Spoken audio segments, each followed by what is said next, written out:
Assalaamu calaykum. Maanta mawduuceenan waxa uu ku saabsanaan doonaa jawaab celinta degdega ah iyo qaar ka mid ah qisaska taariikhda ee la xidhiidha habka quruxda badan ay uga jawaabeen dadka hore mowqifyadaas soo wajahay ee jawaabta laga sugayay. Haddaba haynu gudagalno mawduuceena. أستغفر الله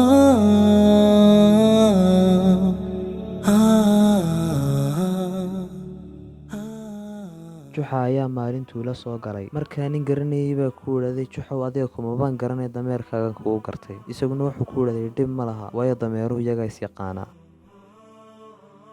beryaha ka mida waxaa dhintay oday beel u tarin jiray. Geeridiisii kadibna beeshiisi waxay u baahatay oday u taliya. Kadibna waxay damceen inay iyagu iska dhex doortaan maadaama oday beeleedkan dhintay inankiisu uu aad u yaraa oo aanu gaadhin wakhti oday looga dhigi karo beesha. Waxa ay magacaabeen 5 nin oo iyaga ka tirsan si ay iskaga dhex doortaan hal nin si uu midkood u noqdo odayga beesha. 5tii ninna way iskhilaafeen oo nin walba waxa uu doonay inuu isagu madaxda noqdo. Intaa kadibna inta uu mid walba madaxa cumaamad ku duubtay ayay isku raaceen qaadiga si uu u soo kala saaro. Waxayna sii kaxaysteen inankii yaraa ee uu dhalay odaygan dhintay. Haddaba markii ay soo gaadheen gurigii qaadiga, inankii yaraa waxay kaga tegeen adhiga si uu usii eego, iyaguna qaadigii bay u galeen. Qaadigiina markii uu dhegaystay sheekadoodii ee uu arkay mid walba sida uu u doonayo odaynimada, waxa uu mid walba koob ugu shubay shaax. Waxaana uu ku idhaahday, waxaan idinka rabaa inaad koobkaasoo madhan ii soo celisaan idinkoo aan cabbin shaaxaas ama aan daadin ama aan qof kale ugu shubin. Raggiina inta ay yaabeen bay is egeegeen. Haddaba markuu qaadiga arkay raggan inay garan laayihiin waxay sameeyaan ayuu ku idhaahday odaygii dhintay inama muu dhalay. Iyaguna waxay ku idhaahdeen haayo inan yar buu dhalay laakiin aad buu yaryahayo waxaanu kaga nimaadnay adhiga si uu u eego. Qaadigiina waxa uu idhaahday u yeedha. Inankii yaraa markuu yimaado waxa uu dhiibay koob, waxaanu ku idhaahday waxaad ii soo celisaa koobka adigoon shaaxa cabbin ama aan daadin ama aan qof kale ugu shubin. Inankii yaraana ismuu dhibina mara madaxa ugu duubnayd buu dhex geliyey shaaxii. Wixii koobka ku jiray oo dhanna way nuugtay. Ninkii qaadiga ahaana waxa uu ku idhaahday koobkaagiina wuu madhan yahay, shaaxaagiina waa kamaradayda ka qoyan. Ninkii qaadiga ahaana wuxuu la yaabay garaadbadnaanta wiilkan yar, waxaana uu weydiiyey waa maxay waxa la tabcadaa, waana maxay raasamaalku, waana maxay khasaaruhu. Inankii yaraana waxa uu ugu jawaabay waxaa la tabcadaa inaad noqoto mid ka fiican aabbaha, raasamaalkuna waxa weeyaan inaad sidii aabbahayo kala noqoto, khasaaruhuna waxa weeyaan inaad aabbaha ka liidato. Ninkii qaadiga ahaana intuu la yaabay jawaabtiisa ayuu ku idhaahday shalay horaanteedu maxay ahayd, shalayna maxay ahayd, maantana waa maxay. Inankii yaraana wuxuu ku idhaahday shalay horaanteedu waxay ahayd awowgay, shalayna waxay ahayd aabbahay, maantana waa aniga. Ninkii qaadiga ahaana wuxuu idhaahday maantana waa adiga. Ilaahay ha idin sharfee, ordoorogow sheekhiinana sii kaxaysta. Awoodda jawaab celintana waxaa ka mid ah gabadh baa waxay u timaaday suldaankii magaalada iyadoo ka cabanaysa tuug adhigeygii xaday. Waxaanu ku idhaahday suldaankii maxaad uga warhayn weyday oo aad ugu soo jeedi weyday adhigaaga. Iyaduna waxay ku tidhaahday waxaan u malaynaynay inaad naga warhayso oo aad u soo jeedo dartayo markaasaanu iska seexanay.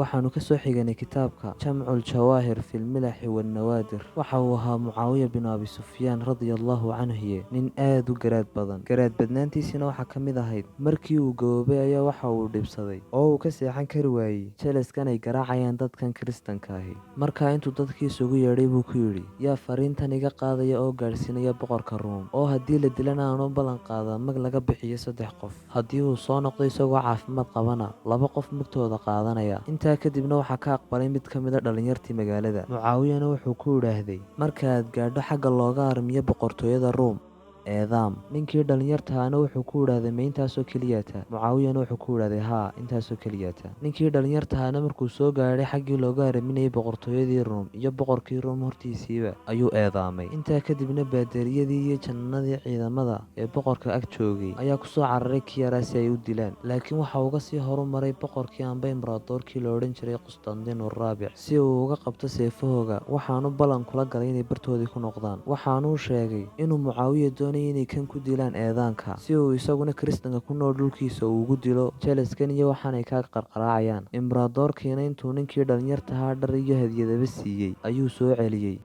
maalin maalmaha ka mida mid ka mida boqoradii carabta ayaa wuxuu soo maray qubuuraha, waxaanu ku arkay inuu garanayay oo dhex fadhiya. intuu u yeedhay buu ku idhaahday war ninkaagan waalani goormaad caqli yeelanaysaa. ninkiina intuu orday ayuu geed xaggiisa ugu saraysa koray. markaasuu intuu ninkii boqorkaa magaciisa ugu yeedhay ayuu ku idhi ninkaagan waalani goormaad caqli yeelanaysaa. boqorkiina intuu geedkii hoostiisii yimaaday isagoo faraskiisii fuushan ayuu ku idhaahday maanigaa waalan mise adigaagan qubuuraha dhex fadhfadhiisanaya. ninkiina wuxuu ku idhaahday maya anu caqli baan leeyahay. boqorkiina ninkiina wuxuu ku yidhahday oo sidee bay taas suurtagal u tahay ninkiina wuxuu ugu jawaabay waayo anuu waxaan gartay inay waxaani tegayaan isagoo u ishaaraynaya boqorka qasrigiisa tanina ay soo hadhayso isagoo qubuuraha farta ku fiiqaya markaa anna tan baan camiray taa horteed laakiin adigu waxaad camirtay taas isagoo uga jeeda qasrigiisii tan kalena waad kharribtay isagoo uga jeeda qabrigii waxaanad necab tahay ood karahsanaysaa inaad ka timaaddo qasrigaaga iyo dhulkaa camirana lagugu hareeraysan yahay oo aad u soo gudubto dhulkaa kharaabkee keliga aad noqonayso marka lagu keenana adigoo og oo ka warhaya inuu kaasi masiirkaaga yahay oo aanad meel kala tegayn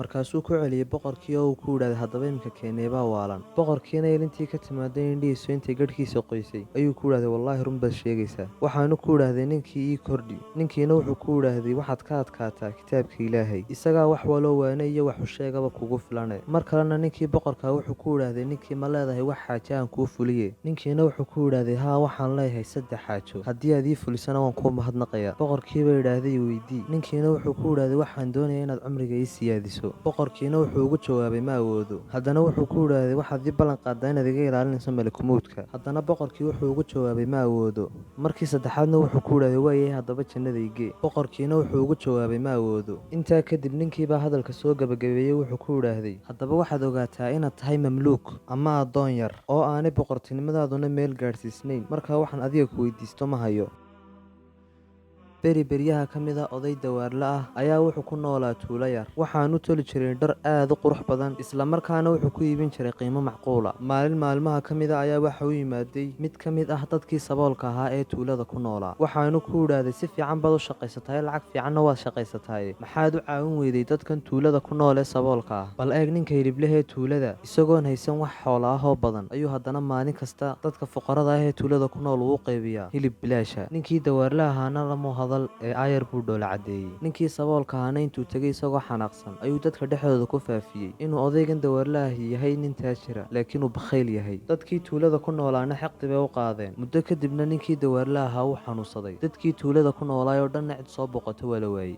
maalmo kadibna sidii buu ku dhintay markii geeridii dawaarlaha in muddo ahi ka soo wareegtay dadkii waxay dareemeen in ninkii hiliblaha hilibkii uu dadka siin jiray fuqarada ahi aanu beryahaaba siin intay u tegeen bay weydiiyeenay ku dhahdeen maxaa dhacay beryahan isaguna wuxuu ugu jawaabay ninkii dawaarle ahaa ee bil kastay siin jiray lacag si aan hilib ugu iibiyo dadka masaakiinta ah oo aan ugu qaybiyo wuu dhintay geeridiisii kadibna lacagtii way gooday sababtaa awgeed bay saanna u dhacday haddaba inta aad nooshahay waxaa suurtagala inay dad badan wax xun kaa malaystaan qaar kalena ay ku maleeyaan qof daahira oo biyaha nadiiftaa ka daahirsan haddaba kuwanna wax ku yeeli maayaan kuwan kalena ku anfici maayaan ee muhiimaddu waxa weeyaan xaqiiqadaada iyo wuxuu ilaahay kaa og yahay xagganna maanta muuqaalkeena inagu dhammaaday subxaanaka allahuma wabixamdik ashhadu an laa ilaaha illaa anta astaqfiruka waatuubu ilayk